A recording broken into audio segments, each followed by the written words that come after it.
berkumpul, mengorganisasi masyarakat, mereka berkumpul sesuai dengan kebiasaan, agama, adat, ras, visi, dan lain sebagainya. Mereka berkumpul berdasarkan kepentingan ekonomi.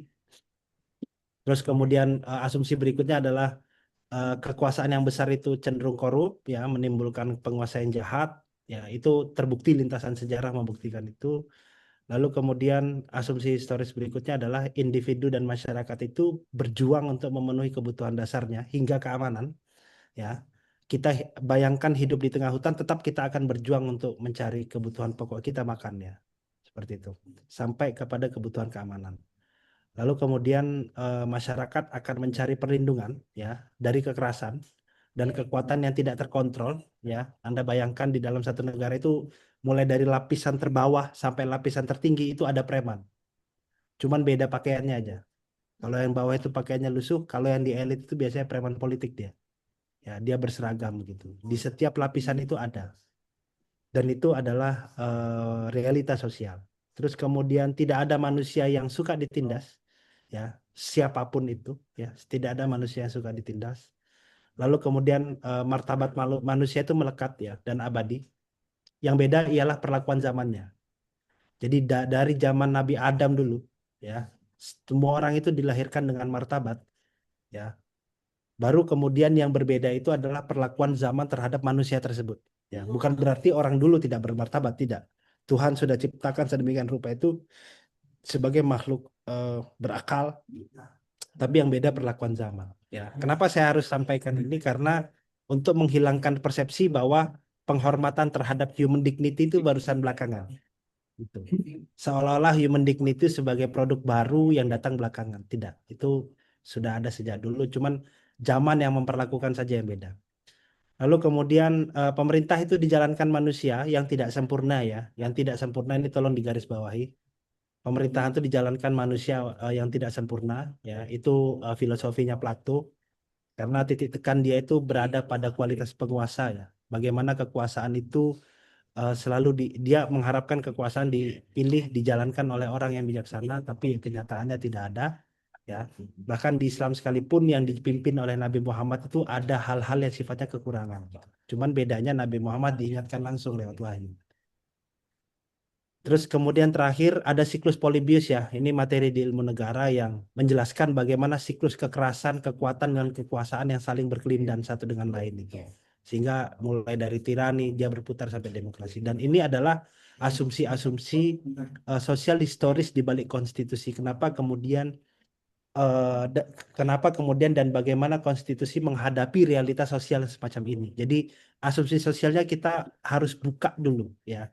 Kita menghadapi masyarakat itu yang majemuk, ya. Kita tadi ada idenya masyarakat yang majemuk, terus kemudian pemerintah yang cenderung korup, kekuasaan yang lama itu menimbulkan kejahatan, perbuatan ulang.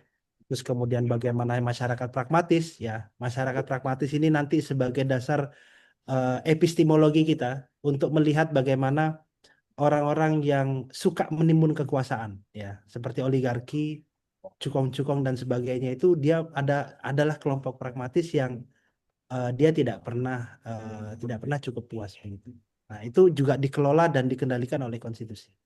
Nah, itu kita buka dulu world view-nya, ya, tentang bagaimana realita historis dari masyarakat itu. Nah, berikutnya yang kedua, kita akan mendiskusikan tentang konstitusi dan konstitusionalisme. Ini pengantarnya, ya, pengantarnya. Jadi sebelum kita diskusikan ini, coba kita lihat dulu kerangka filsafatnya. Jadi dengan keterbatasan waktu, saya cuma gambarkan bagaimana filsafat itu dia memberikan kerangka untuk kita itu mencari satu wisdom, ya, satu kebijaksanaan. Sehingga filsafat itu menawarkan orang itu untuk bertanya terus-menerus. Sehingga kita bisa sampai pada satu titik yang bisa saja kita terpuaskan atau tidak terpuaskan dengan pencarian jawaban. Nah, filsafat menawarkan itu. Jadi dia membuka wacana filsafat itu. Nah, kalau di dalam wacana filsafat hukum, ya, yang sering digunakan di pendidikan tinggi, dalam konteks filsafat hukum itu dia ada 3 kerangka besar sebenarnya yang kemudian mendasari. Pertama adalah ontologi, yang kedua adalah epistemologi, dan ketiga adalah aksiologi. Jadi sesederhananya adalah ontologi itu mendiskusikan tentang apa hakikat dari hukum itu. Terus kemudian yang kedua adalah tentang epistemologi, ya, itu berbicara tentang mekanisme atau cara berpikir atau metode berpikir, ya, untuk bagaimana memaknai satu hakikat objek tertentu. Itu kemudian yang terakhir adalah aksiologi. Aksiologi itu berbicara tentang apa sih nilai sebenarnya yang dikejar, atau tujuan atau visi yang dikejar dari pemaknaan terhadap satu hakikat entitas yang dijalankan atau diproduksi dengan proses berpikir tertentu atau cara berpikir. Itu filsafat.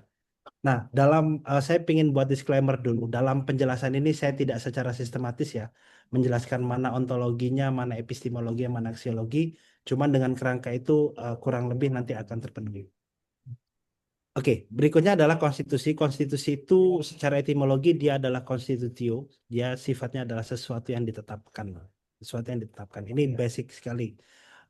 Di buku-buku akademik banyak dijelaskan, ya, bahwa konstitusi itu adalah satu hal yang sifatnya menetapkan, ya, konstitusi. Nah, secara konseptual, konstitusi itu kita belum bicara bentuk, ya, kita masih bicara tentang konstitusinya. Di mana pemaknaan konseptual terhadap konstitusi ini juga mengalami perkembangan makna, ya, perkembangan makna dan perkembangan bentuk itu melintasi zaman. Jadi konstitusi yang pertama adalah hukum dasar. Saya mohon dipahami bahwa hukum dasar ini bukan undang-undang dasar, ya. Hukum dasar ini artinya lebih luas dia. Dia bisa dimaknai sebagai satu hal yang sifatnya tertulis atau tidak tertulis. Seperti itu. Yang kedua, dia adalah hukum yang mengatur negara. Ya, sini saya gunakan masih tetap hukum yang mengatur negara sebagai organisasi jabatan. Bisa dia dimaknai sebagai tertulis dan tidak tertulis. Ya, kita refresh lagi materi hukum tata negara kita itu. Sumber hukum tata negara itu ada di antaranya seperti konvensi. Tata negaraan itu tidak tertulis dia. Seperti itu. Dan kemudian dia tersebar, ya. Jadi sumber hukum itu tersebar. Yang ketiga adalah hukum yang menjamin dasar hak asasi manusia. Ini masih hukum, ya. Jadi secara filosofi konstitusi itu dimaknai sebagai instrumen alat, ya. Dalam perspektif hukum alam itu sebagai instrumen untuk menjaga hak asasi manusia. Yang kemudian setelah fase pemikiran hukum alam, ya, baru-barunya Renaissance itu kemudian dikritik bahwa hak itu akan lebih efektif, ya, hak asasi manusia itu akan lebih efektif jika itu dijamin dalam bentuk satu aturan tertulis, tidak ngawang-ngawang seperti cara berpikirnya aliran pemikiran hukum alam seperti ini. Konstitusi ide dasarnya salah satu pilarnya yang paling salah satu materi muatan yang paling penting adalah dia adalah menjaga hak asasi manusia seperti itu. Dan tentu perlu dimaknai bahwa hak asasi manusia di sini adalah bukan sesuatu yang diberikan oleh hukum, melainkan hak asasi manusia dalam konteks konstitusi itu dia sudah ada dulu sebagai eksistensinya manusia. Baru kemudian hukum itu datang untuk memberikan jaminan pengakuan seperti itu. Jangan sampai kita memaknai bahwa oh, orang boleh bicara, orang boleh berpendapat, orang boleh berkumpul itu karena hak diberikan oleh hukum. Enggak seperti itu. Ya, cara berpikir konstitusi itu dia menjamin terhadap satu hal yang sifatnya eksistensial ada. Ya, jadi hak itu sudah ada lebih dulu. Makanya tadi asumsi dasarnya adalah em, kita sebagai manusia martabat itu sudah ada sejak zaman Nabi Adam. Cuman zamannya yang beda memperlakukan. Ya, seperti itu. Terus kemudian yang keempat, ya, konstitusi itu secara konseptual dia menjelaskan sumber legitimasi kekuasaan, ya, sumber legitimasi kekuasaan. Raja-rajaan tidak diakui di dalam konstitusi. Konstitusi itu artinya mengakuin presiden, ya. Sekalipun ada power yang melebihi presiden, dia tidak diakui, dia tidak legitimate, ya, secara hukum seperti itu. Terus dia memberikan dasar penguatan secara moral, ya, bagi jabatan untuk mendapatkan atau menjalankan kekuasaan tertentu. Yang keempat, ya, ini dalam perspektif internasional, ya, yang lebih luas, konstitusi itu sebagai tanda kedaulatan negara, ya. Konstitusi itu sebagai tanda kedaulatan negara. Nah, itu konstitusi. Oke. Jadi konstitusi secara general.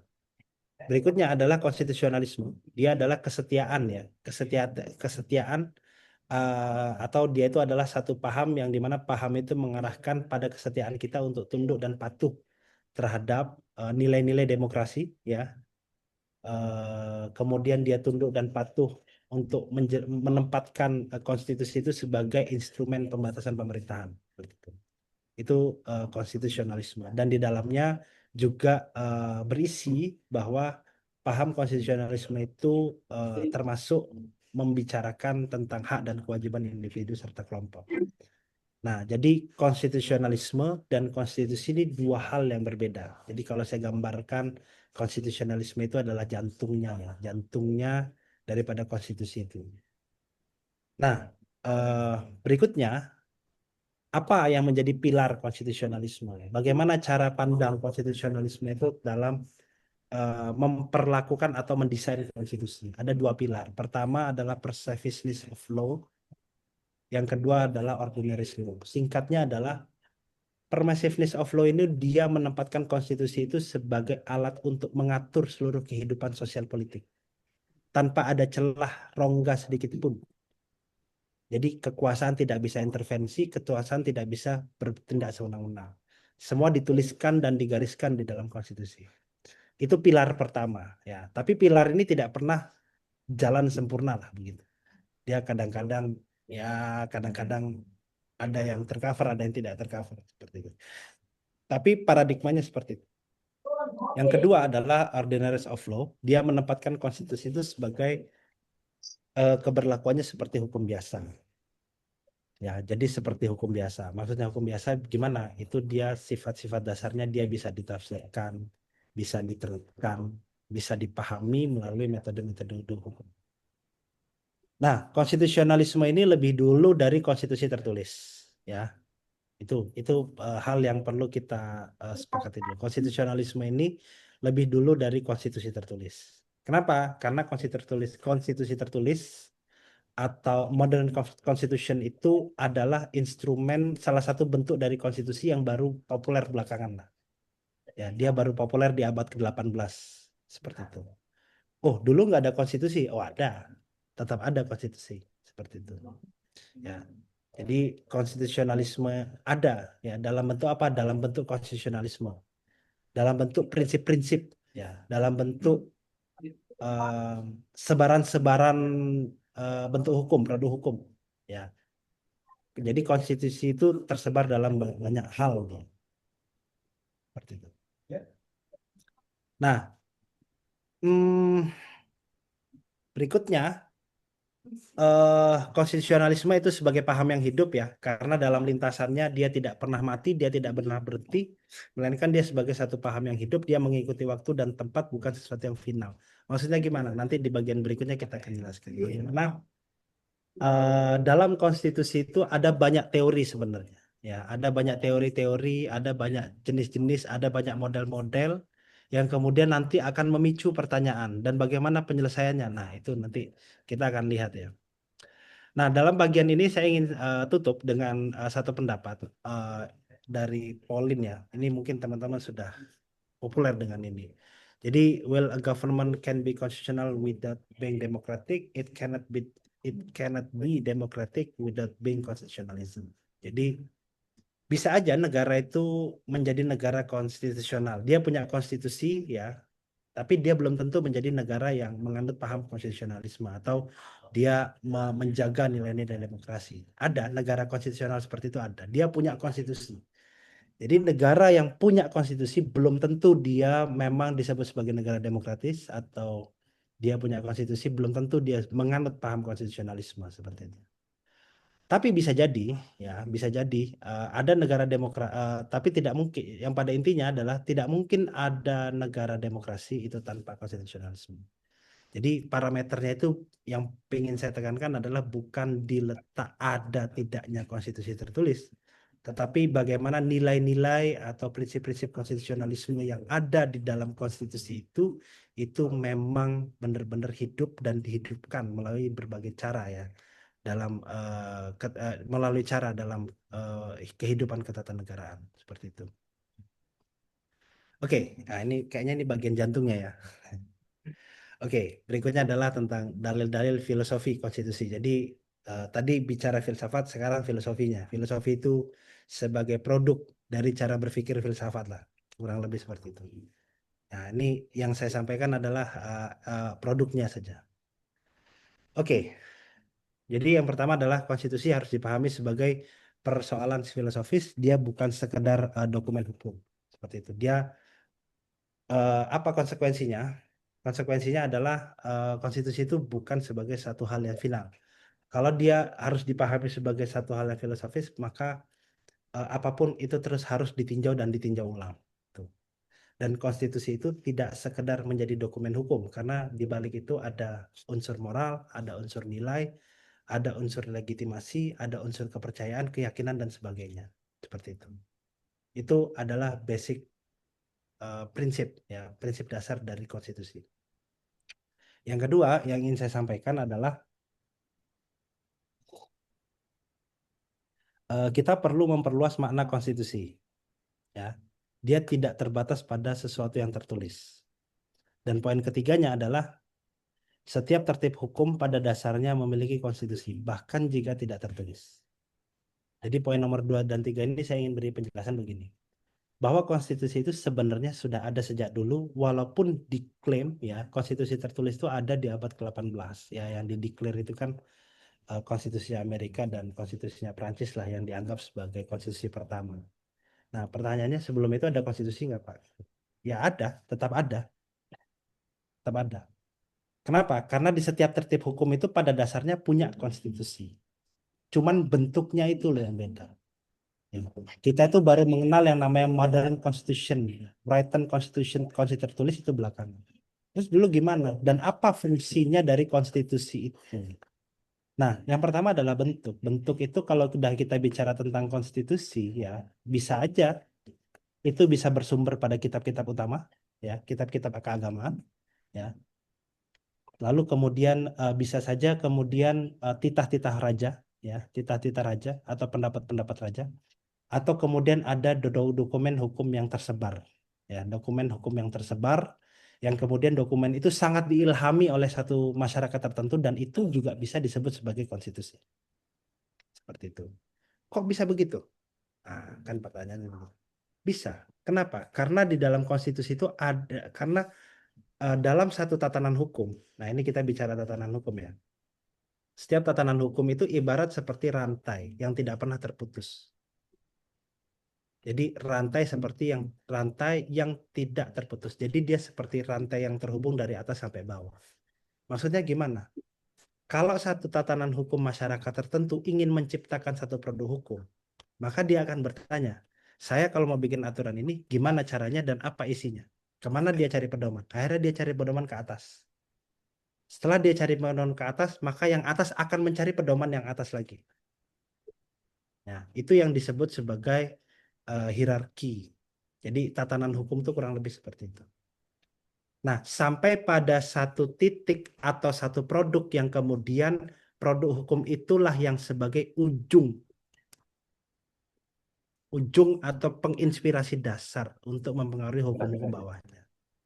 Bisa dalam bentuk konstitusi tertulis, bisa dalam bentuk titah raja, atau bisa saja ada masyarakat agama ya, masyarakat agama yang dia akhirnya menundukkan diri pada kitab suci tertentu. Seperti itu. Jadi konstitusi itu hakikatnya sejak lama itu sudah ada secara eksis. Kenapa? Karena dia menjadi pusat pusat tatanan hukum yang paling tinggi. Sehingga dalilnya adalah setiap tertib hukum itu pasti dia punya konstitusi. Sekalipun bentuknya itu nggak tertulis gitu. Sekalipun bentuknya tidak tertulis. Dulu zaman Majapahit, ada nggak? Ada. Ya. Majapahit itu ada banyak konstitusi. Ya. Dalam arti luas ya. Makanya tadi saya minta untuk kita bisa memaknai konstitusi itu harus luas. Bisa aja titah raja, bisa aja apa prasasti-prasasti atau perjanjian-perjanjian ya. Ada banyak di dalam Majapahit itu sumber-sumber hukum. Ya, seperti itu. Kenapa itu bisa kita sebut sebagai konstitusi? Ya karena itulah yang kemudian mempengaruhi itu adalah bagian hierarki paling tinggi yang dipatuhi. Seperti itu. Jadi letaknya dari konstitusi itu itu penjelasan bagaimana memaknai konstitusi itu sebagai hukum tertinggi. Oke, itu nomor 3, 2 dan 3.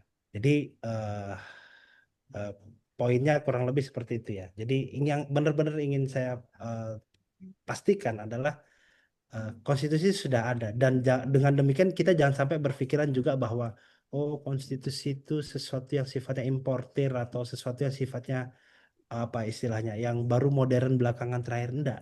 Enggak. Konstitusi itu sudah ada sejak dulu.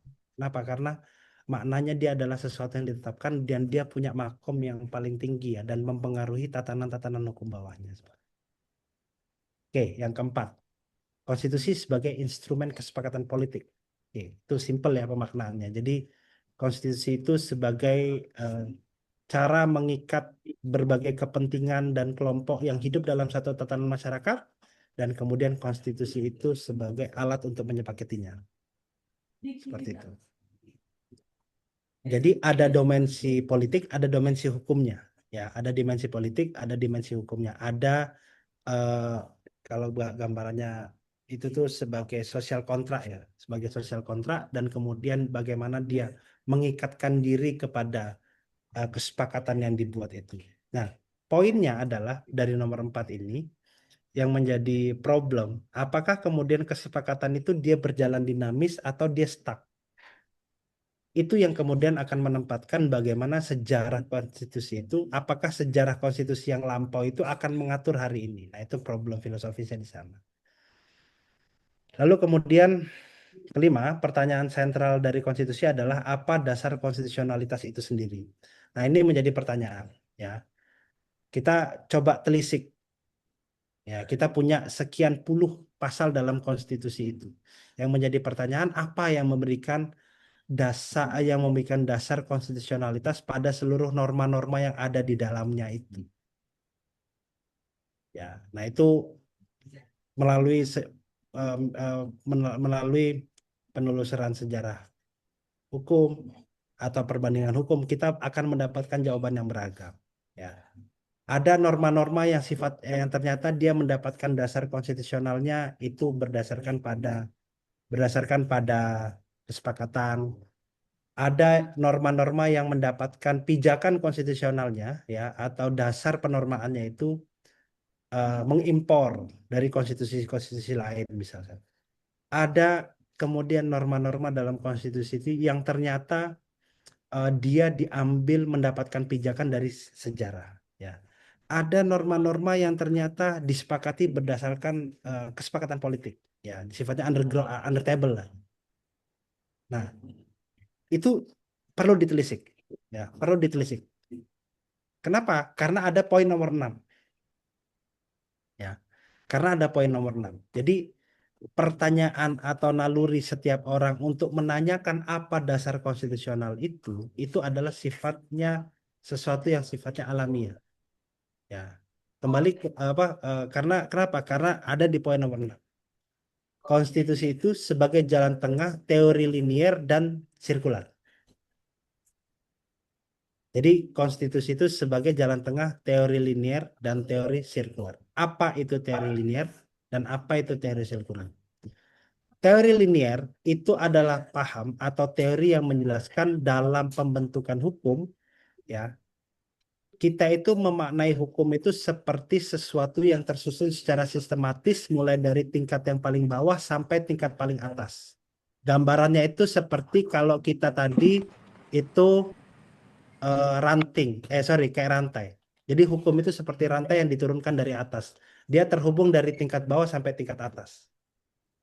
Nah, terhubung secara vertikal. Tentu nanti akan dicari sampai atas di mana letak hukum sumber paling asal itu. Hari ini contoh. Hari ini kita sudah masuk di fase pengakuan dan penghormatan secara perempuan itu tidak hanya di dalam Islam, tetapi sudah diadopsi ke dalam konvensi-konvensi di dalam hukum internasional. Di konstitusi itu ada, ya di konstitusi tidak mengatur setiap orang, tapi di dalam hukum-hukum organik kita seperti undang-undang itu ada pengakuan terhadap itu. Teori linier itu selalu mencari dari mana aturan tentang penghormatan dan pengakuan penghormatan dan pengakuan terhadap martabat perempuan ya beserta hak-haknya itu didapat. Dia selalu mencari. Itu teori linear. Dia akan cari, oh, ternyata kita punya Perpres. Oh, Perpres ini dipengaruhi sama undang-undang. Habis undang-undang, habis itu dipengaruhi sama TAP MPR. Habis TAP MPR dipengaruhi sama undang-undang dasar.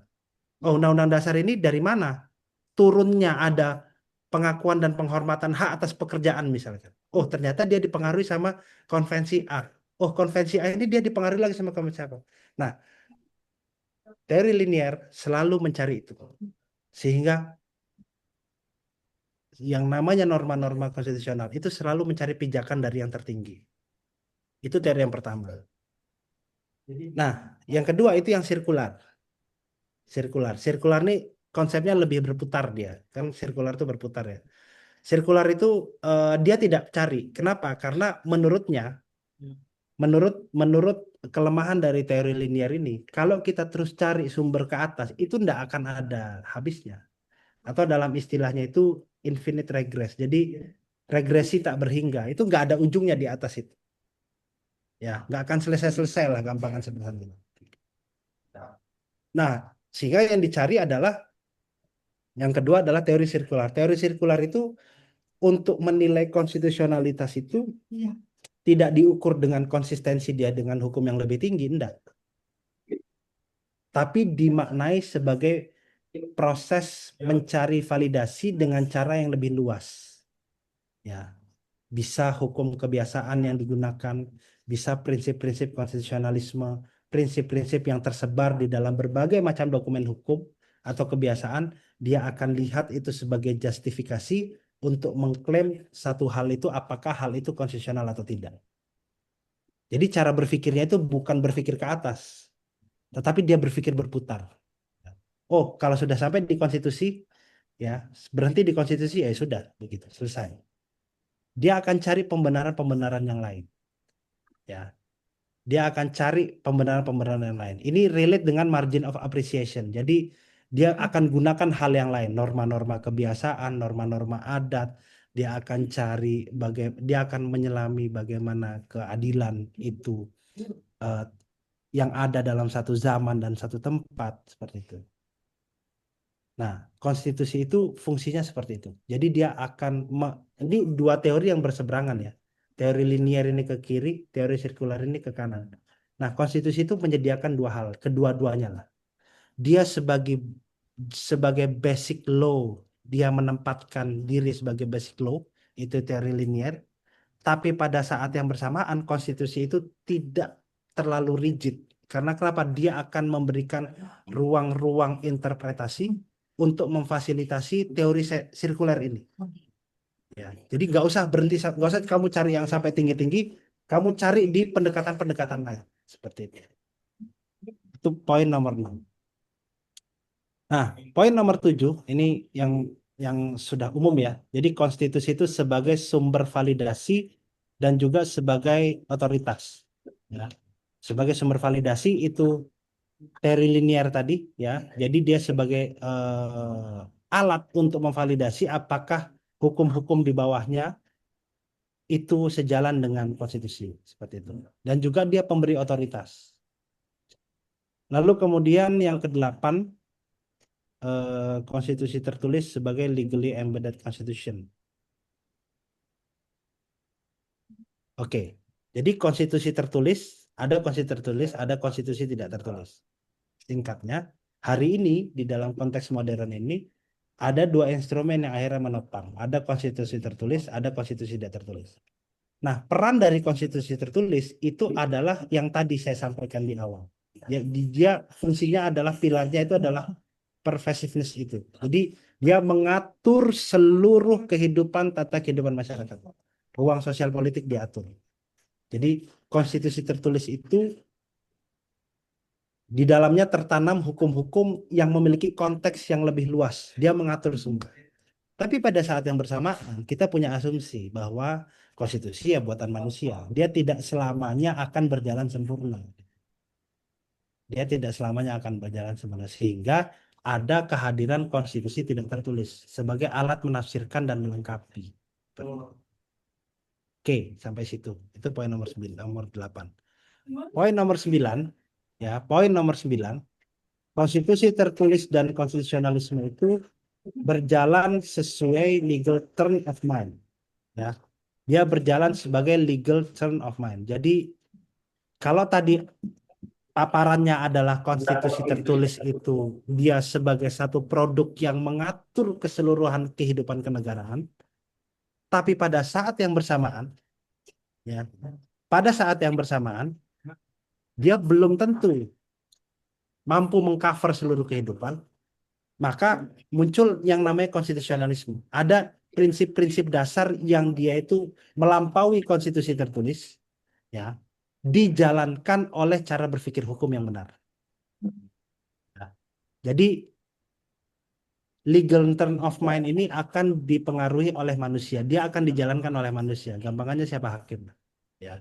Poin nomor 9 ini gampangannya adalah konstitusi tertulis dikombinasikan dengan konstitusionalisme itu sangat bergantung penuh dengan cara penafsir-penafsirnya. Seperti itu. Jadi sangat berpengaruh sekali. Ya.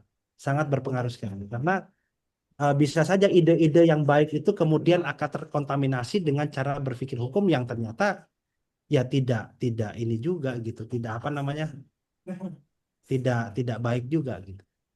Jadi kurang lebih seperti itu. Bentar ya, saya mau ambil air putih sebentar.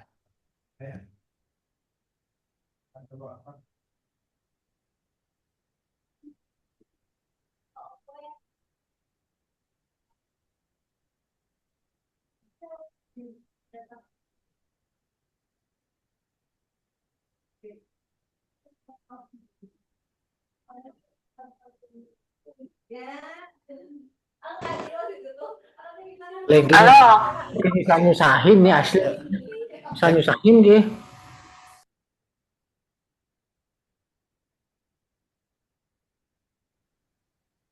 Yuk. Oke, saya lanjut ya. Berikutnya poin nomor 10. Jadi kalau poin nomor 10 itu konstitusionalisme itu adalah bahasa universal. Jadi bahasa universal itu bahasa yang sama, ya. Jadi dia adalah bahasa atau prinsip yang bisa dikonsumsi oleh semua pihak. Nah, gampangannya begitu. Nah, kalau konstitusionalisme itu dianggap sebagai bahasa universal, maka konstitusionalisme itu bisa dikonsumsi atau dijadikan alat komunikasi lintas kepentingan. Nah, itu. Jadi saya ulangi, jadi kalau konstitusionalisme itu adalah bahasa universal atau prinsip universal, maka dia akan menjadi atau akan efektif menjadi alat komunikasi antar kelompok kepentingan. Karena asumsi dasar kita itu tadi, masyarakat itu hidup berkelompok-kelompok. Masyarakat hidup berkelompok-kelompok. Mereka bukan orang yang berhidup diri sendiri, enggak. Mereka hidup berkelompok-kelompok. Tentu kalau ada macam kelompok kepentingan, maka yang akan kita cari itu adalah apa alat komunikasi yang efektif. Ya, alat komunikasi yang efektif. Oke, alat komunikasi yang efektif pertama adalah bahasa gitu. Tapi kalau ternyata terjadi benturan, lalu kemudian kita ingin apa namanya? Kita ingin mencari titik temu, ya, kita ingin menyamakan persepsi. Maka pertanyaannya, apa yang menjadi bahasa universalnya? Nah, konstitusionalisme lah menjadi bahasa universalnya. Contohnya gimana? Oke, kita lihat lebih spesifik dalam contoh. eh eh, Tahun 2014 itu ada pengujian undang-undang perkawinan, ya. Ada pengujian undang-undang perkawinan. 2014 itu ada pengujian undang-undang perkawinan yang menguji itu adalah kelompok agama dan kalau nggak salah itu kelompok agama Islam. Singkatnya, mereka itu ingin menguji pasal tentang perkawinan anak. Nah, bagaimana praktek bahwa konstitusi itu menjadi bahasa universal? Walaupun para penguji ini mereka mendalilkan agama sebagai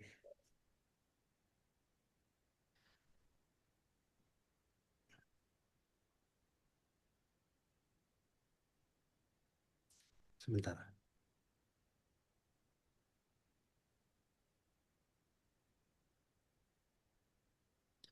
Mereka ini menggunakan apa namanya? mereka mendalilkan dalil paling utamanya adalah dalil agama untuk kemudian menyatakan bahwa syarat perkawinan anak umur 16 tahun itu adalah inkonstitusional atau sesuatu yang tidak baik, tetapi mereka menggunakan bahasa-bahasa konstitusional. Contoh, mereka menggunakan tentang konsep hak untuk membentuk keluarga. Ya, mereka menggunakan konsep-konsep hak untuk menjaga kepentingan terbaik bagi anak. Seperti itu. Mereka menggunakan istilah-istilah konstitusional. Jadi sekalipun mereka kemudian mengajukan kepada Mahkamah Konstitusi itu dengan mayoritas dalil agama, tetapi dalam membangun dialog di Mahkamah Konstitusi itu mereka menggunakan bahasa-bahasa universal. Kenapa? Karena pada saat bersamaan ada kelompok-kelompok sekularis yang kemudian berseberangan dengan mereka. Seperti itu. Ya. Jadi peran atau fungsi dari konstitusi atau konstitusionalisme itu adalah sebagai alat untuk mengkomunikasikan kepentingan terhadap negara. Ya, sehingga output atau hasil yang dikeluarkan oleh Mahkamah Konstitusi itu dia punya daya apa namanya? Dia punya daya terap itu terhadap semua orang. Walaupun kemudian yang digunakan adalah dalil agama, tetapi ketika diproduksi oleh Mahkamah Konstitusi, dia akan menjadi satu hal atau satu konsep yang diterima secara luas oleh seluruh masyarakat. Nah, itu yang disebut sebagai konstitusionalisme itu sebagai bahasa universal. Dan ini dialog yang berkembang di dalam teori-teori mengenai constitutional deliberation.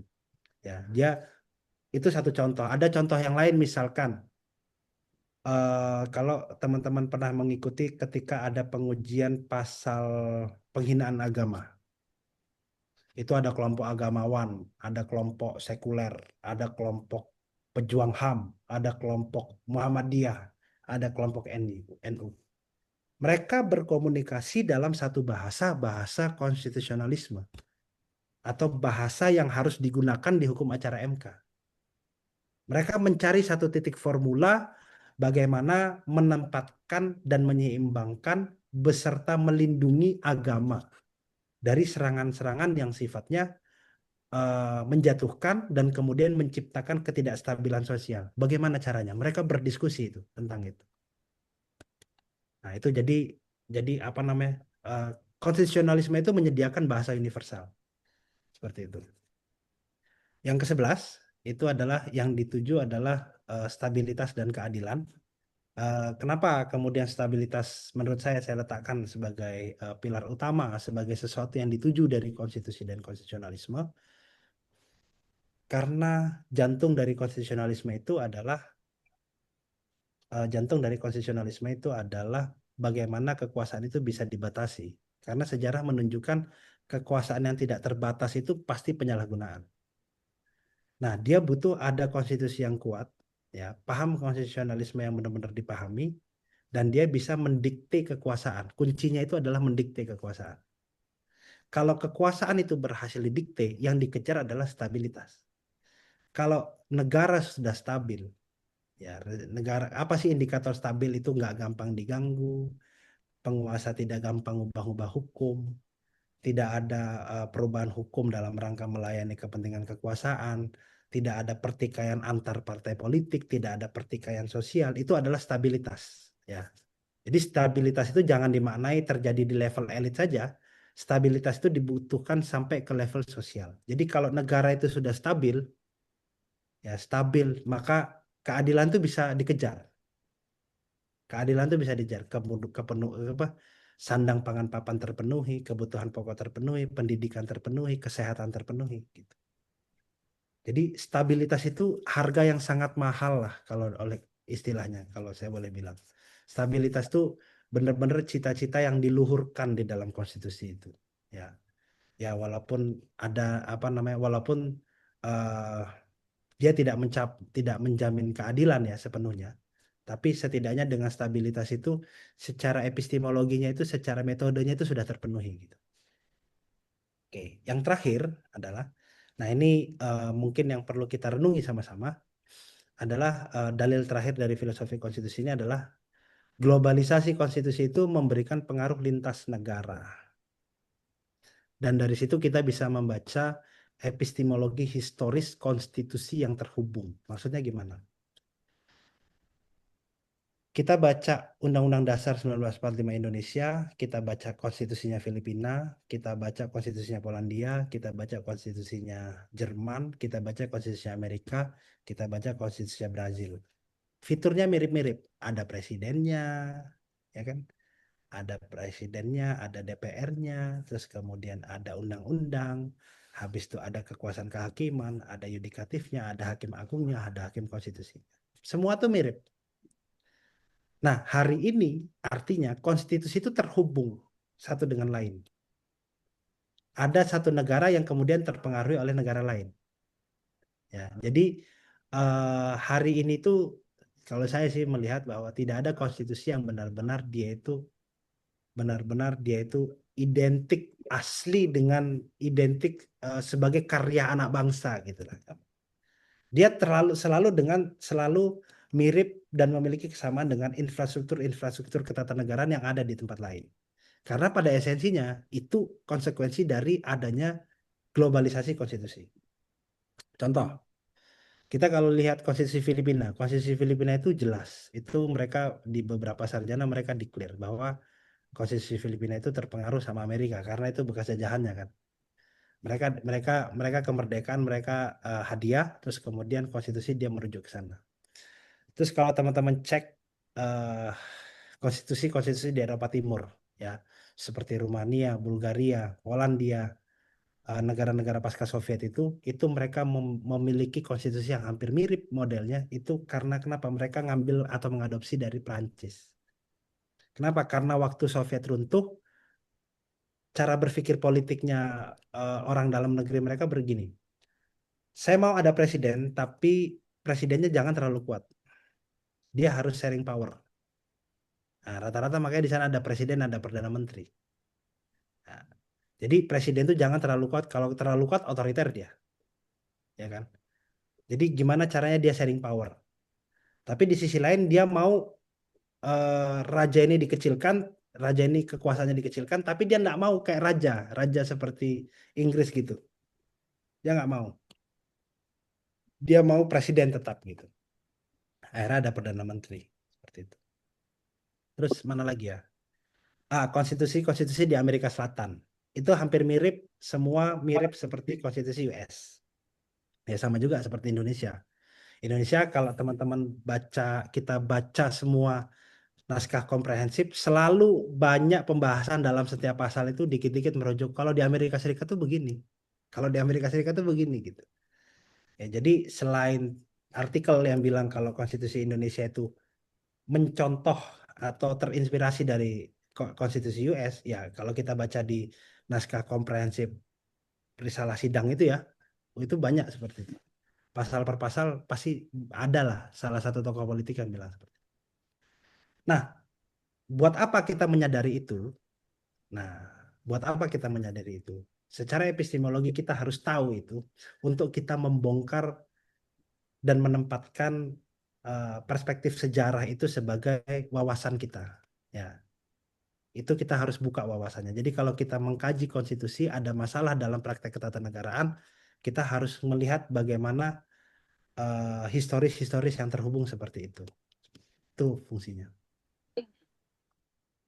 Oke, ini insya Allah 15 menit lagi. Nah, itu adalah dalil-dalil ya dalam filosofi konstitusi lah ya. Jadi intinya saya ringkas ya. Yang pertama konstitusi harus dimaknai secara luas. Konstitusi tidak hanya konstitusi tertulis. Konstitusi itu sudah ada sejak dulu ya. Dan setiap tertib hukum di dalam sistem hukum itu selalu ada konstitusi. Dia akan mencari pijakan hukum tertinggi itu apa yang akan mempengaruhi ya kehidupan tata hukum atau tata sosial. Lalu kemudian konstitusi itu sebagai instrumen kesepakatan politik, dia ada dimensi hukumnya, ada dimensi politiknya. Lalu kemudian konstitusi tertulis dan tidak tertulis itu saling mengisi ya karena konstitusi buatan manusia tidak mungkin dia bisa mengcover seluruh tata kehidupan sosial politik negaraan tuh nggak mungkin ya nggak mungkin banget. Jadi dia ada kehadiran konstitusi tidak tertulis itu untuk memberikan penafsiran atau pelengkapan. Terus kemudian konstitusionalisme itu sebagai bahasa universal ya, tadi saya sudah sampaikan. Dan terakhir adalah globalisasi konstitusi itu memberikan pengaruh ya. Jadi wawasan komparatif atau metode perbandingan konstitusi itu jangan hanya dijadikan sebagai kita kalau studi metode perbandingan konstitusi, kita misalkan bandingin, oh gimana sih syarat jadi presiden? Oh di sini begini, di sana begini gitu. Nah, harapannya ke depan kalau kita sudah ngerti cara berpikir ini, kita bisa lebih kontekstual gitu. Oh ternyata di Amerika tuh begini, historisnya begini, dia bisa sampai ke Indonesia seperti ini. Nah, gitu lah. Ya. Nah, ini adalah sedikit kisah ya, karena filosofi itu tidak bisa dilepaskan dari sejarah sebenarnya. Ya, bahkan kayak di UNER itu dia menjadikan apa pendekatan tuh kalau nggak salah filosofi itu sama dengan historis kalau nggak salah di Medpennya itu. Saya nggak tahu. Permisi Pak Febri, ingin Jadi mengingatkan filosofi Pak selalu Febri. identik dengan sejarah. Nah, ini sedikit intermezzo dari saya, tambahan. Jadi kalau yang populer sih kalau kita bicara sejarah konstitusi adalah Revolusi Prancis sama Inggris. Nah, tapi kalau ditelusuri beberapa literatur, kita punya konstitusi modern tertulis yang tidak populer lah, ya, yakni adalah Konstitusi Korsikan. Konstitusi Korsikan ini ada di tahun 1755.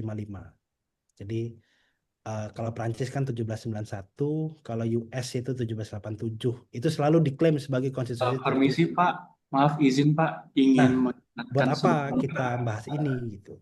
Nah, saya ingin apa ya, melatih pemahaman kita terhadap konstitusi lah gitu. Apa sih yang disebut sebagai konstitusi tertulis gitu? Kan gitu pertanyaannya. Nah, coba kita challenge sedikit. Dulu beberapa ilmuwan atau sarjana Permisi Pak ilmiah Febri, yang maaf Pak mengganggu waktunya. agak berlebihan ya, Izin mengklaim mengingatkan, Madinah Charter itu sebagai konstitusi tertulis pertama di dunia gitu. Jadi dulu ada yang bilang begitu. Banyak lah. Kalau nggak salah Prof. Jimli juga bilang begitu deh kayaknya. Kalau saya nggak salah ya tapi. Nah, sekarang kita kembali pada pemahaman dasar tentang konstitusi itu sendiri. Apa kalau kita punya pemahaman konstitusi apa untuk kemudian mengklaim Madinah Charter itu? Madinah Charter itu piagam Madinah ya. Dia piagam Madinah, ada yang nyebutnya itu sebagai perjanjian perdamaian antara kelompok Yahudi sama kelompok Islam di Madinah waktu Nabi habis hijrah. Nah, kita cek kita mau pakai pemahaman konstitusi yang seperti apa untuk bisa menilai piagam Madinah gitu. Nah, kalau saya melihat fakta historis, asumsi-asumsi historis yang berkembang, sejarah politik yang berkembang, saya tidak mau menyebut piagam Madinah itu sebagai konstitusi karena menurut saya mahkota paling utama dari konstitusi itu adalah konstitusionalisme. Dia membatasi kekuasaan. Pembatasan kekuasaan itu juga harus dimaknai sebagai bagaimana kekuasaan itu dikelola gitu. Pengelolaan kekuasaan itu gimana? Ada misi Bapak, sirkulasinya. Hari ini izin pemimpinnya ini, besok mengingatkan. pemimpinnya ini, besok pemimpinnya ini. Cara penggantiannya seperti ini, model penggantiannya seperti ini. Nah, itu enggak ada di Piagam Madinah. Piagam Madinah itu piagam perjanjian perdamaian lah ya. Sampai hari ini aja naskahnya nggak dipegang. Cuman banyak ulama yang bilang bahwa Piagam Madinah itu ya perjanjian perdamaian antara dua kelompok. Gampangannya kalau kelompok Islam diserang, kamu Yahudi bareng bantu saya ya, atau Yahudi diserang, kelompok Islam akan bantu Yahudi gitu. Jadi mereka adalah saling membantu. Nah, itu enggak ada. Nah, pertanyaan lebih naik lagi, apakah konstitusi Korsikan yang saya hadirkan ini dia adalah konstitusi? Ya, kalau saya sih menurut saya ini adalah konstitusi tertulis modern yang masuk dalam kualifikasi konstitusi tadi gitu. Kenapa? Karena dia udah mengatur nih kekuasaan. Kalau kekuasaannya habis nanti digantikan oleh sini. Kalau ini habis digantikan oleh sini. Kalau ada situasi darurat nanti yang menjadi kekuasaannya ini. Pimpinan tertingginya ini. Nanti pimpinan tertinggi dia akan berkuasa. Nanti kalau dia sudah tidak ada lagi, dia akan dipilih secara demokratis dan akan digantikan oleh orang. Itu adalah pengelolaan kekuasaan dan ada di dalam konstitusi ini.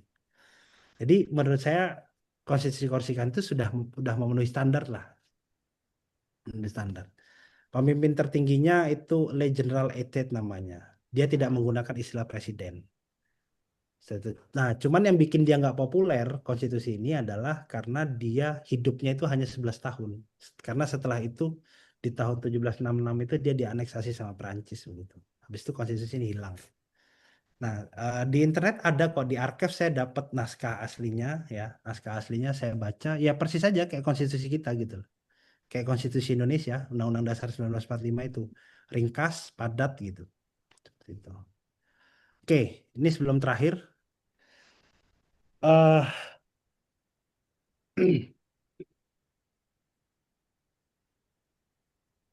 Ini adalah lapisan dalam studi konstitusi. Jadi biar kita tidak bingung ya, atau kita tersistematis dalam membicarakan konstitusi itu, maka kita harus mengetahui bahwa lapisan dalam studi konstitusi itu ada tingkatan-tingkatannya lah. Ya, ada tingkatan-tingkatannya. Supaya tidak tercampur aduk lah, gampangannya begitu. Tujuan pengklasifikasian ini, saya kutip dari Hissel ya, saya baca buku itu, dia melakukan pengklasifikasian ini supaya tidak ada pencampur adukan lah ya. Dan kemudian produk-produk ilmiah yang dihasilkan dari studi konstitusi itu lebih sistematis dan bisa lebih dipertanggungjawabkan lah gitu. Nah, sebelum saya jelaskan, saya ingin sampaikan bahwa konstitusi itu tidak ansih menjadi domain hukum.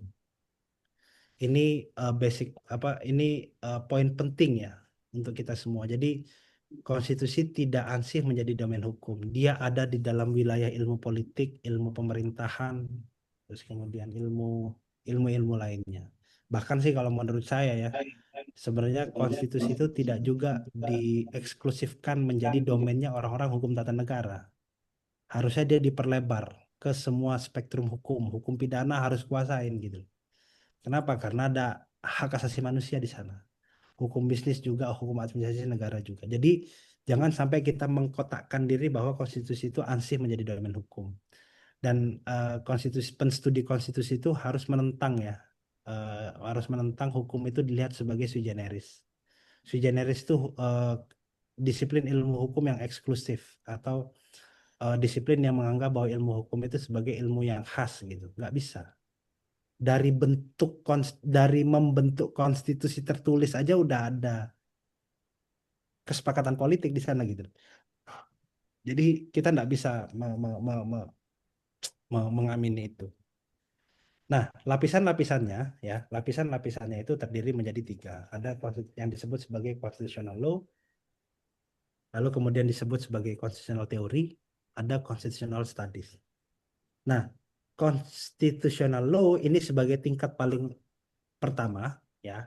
Jadi fokusnya dia itu adalah kepada teks-teks konstitusi dan jurisprudensi. Ya.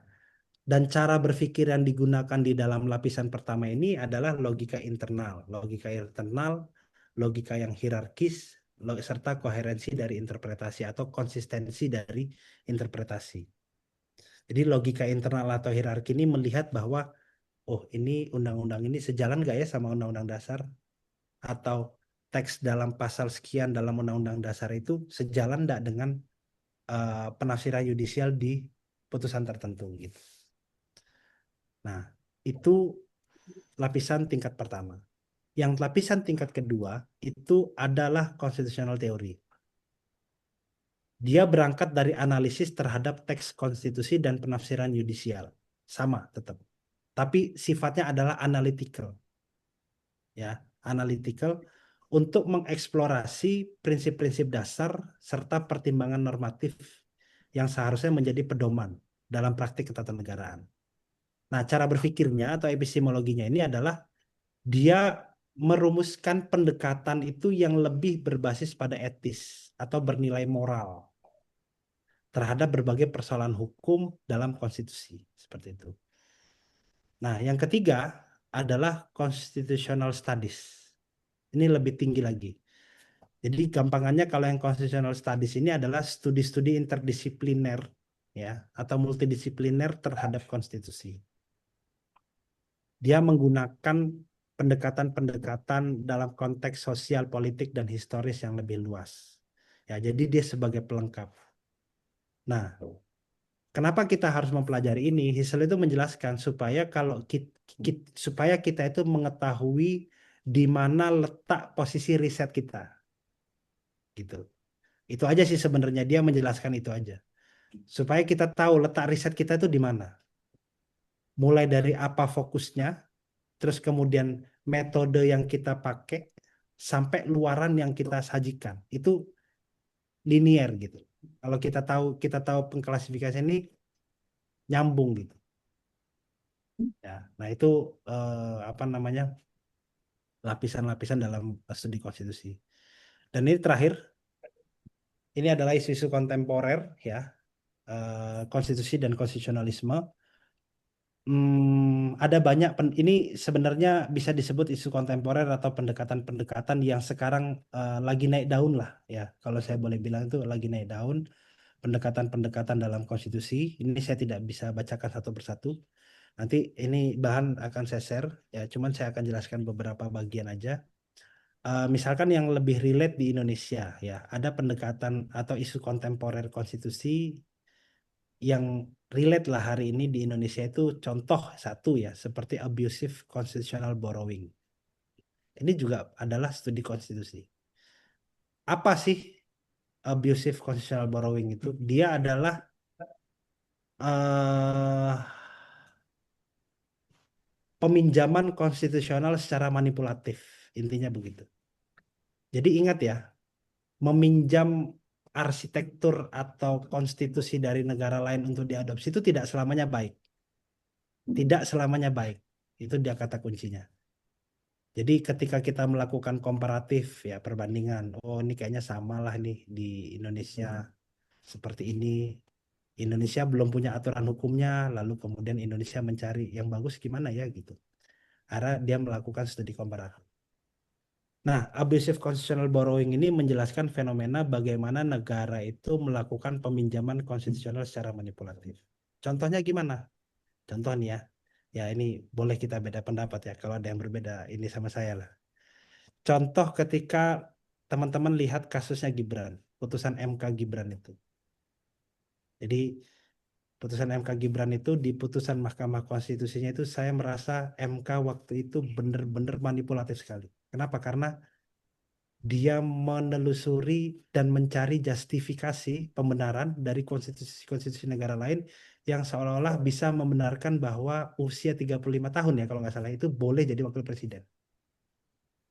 Padahal itu sesuatu yang tidak didalilkan oleh pemohon, saya kalau nggak salah itu. Saya baca putusan. Jadi pemohon tidak mendalilkan hal-hal yang sifatnya komparatif lah. Ya pemohonnya nggak canggih lah misalkan gitu. Ternyata MK itu mencari justifikasi dengan sendirinya gitu. Canggih, mantap kan? MK itu mencari justifikasi dengan sendirinya. Dia comot, ya istilah lainnya itu cherry picking lah. Dia ambil dari konstitusi ini. Oh ini ada 36, oh dia ambil dari konstitusi ini. Yang sesuai dengan yang sesuai dengan kesimpulannya lah. Nah, itu ditulis sama Landau sama Dixon. Cukup bagus itu. Itu topiknya tentang abusive constitutional borrowing. Dan itu tidak hanya terjadi di Indonesia. Ya. Nah, dengan satu pendekatan ini, satu teori ini, kita bisa lebih kritis melihat bahwa, wah, jangan-jangan komparator ini mereka adalah apa ya? Jangan-jangan komparatornya konstitusi ini bisa aja dia bertindak jahat lah seperti. Ya, dia bertindak manipulatif. Itu contoh satu aja sih. Terus yang lain seperti ini yang seksi lah di Indonesia ya, yang jarang dibahas itu tentang feminist constitutionalism. Tuh saya pernah cari-cari referensi di Indonesia, saya belum dapat orang Indonesia yang nulis benar-benar serius tentang topik ini. Jadi dia mengkaji bagaimana konstitusi itu mencerminkan keadilan gender dan perspektif feminis lah. Itu seru perdebatannya itu. Jadi perdebatan teorinya membahas konstitusi itu apakah harus umum atau dia ramah gender. Nah, itu contoh satu. Terus yang kedua dia mendiskusikan apakah konstitusi itu harus harus apa namanya? Harus pro terhadap segala macam apa ketertindasan berbasis gender. Macam-macam begitu. Dan itu banyak lah ininya. Terus apalagi ya? Neoliberal constitutionalism itu juga lagi kontemporer. Lalu kemudian environmental constitutionalism ini, kalau ini sudah banyak sih penstudi-penstudi Indonesia yang atau Indonesianis ya yang nulis tentang Indonesia tuh. Terus apa lagi ya? Nah, yang terkini kayak misalkan Suriah. Ya, Surya itu hari ini kan pasca transisi dia. Nah, itu teori-teori tentang interim constitution juga relevan lah untuk bisa digunakan sebagai kerangka. Jadi melihat konstitusi interim constitution itu konstitusi sementara. Di Indo dulu awalnya kan kita itu mengklaim Undang-Undang 1945 itu sebagai konstitusi sementara dan pada akhirnya diresmikan menjadi konstitusi permanen. Kita pernah melakukan transisi di tahun 99 tapi tidak ada konstitusi transisi. Nah, konstitusi sementara itu mempersiapkan pemerintahan baru yang dia merubah konfigurasi rezim itu sangat drastis dari sebelumnya. Nah, itu juga hangat lah ya, yang bisa menjadi pendekatan kita. Jadi itu diskusi saya ya. Jadi yang terakhir ini saya berikan daftar-daftar di sini sebagai penambah khazanah lah.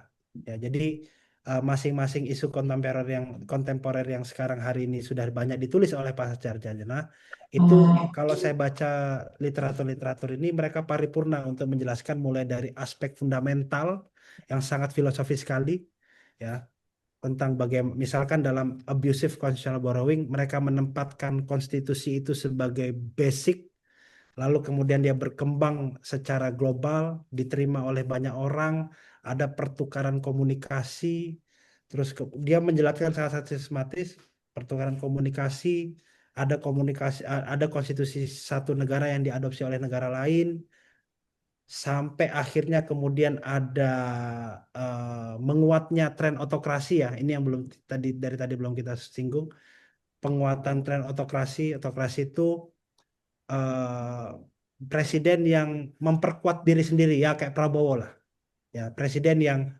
ingin menggalang kekuatan itu untuk bisa mendukung kekuasaannya kayak Prabowo begitu akhirnya kemudian dia harus mencari justifikasi konstitusional akhirnya dilakukanlah peminjaman manipulatif dari konstitusi negara lain dalam rangka membenarkan satu tindakan. Banyak seperti itu. Nah, topik-topik ini sangat tersedia dari aspek filosofis sampai yuridisnya, jadi bisa menjadi pendekatan untuk kita semua.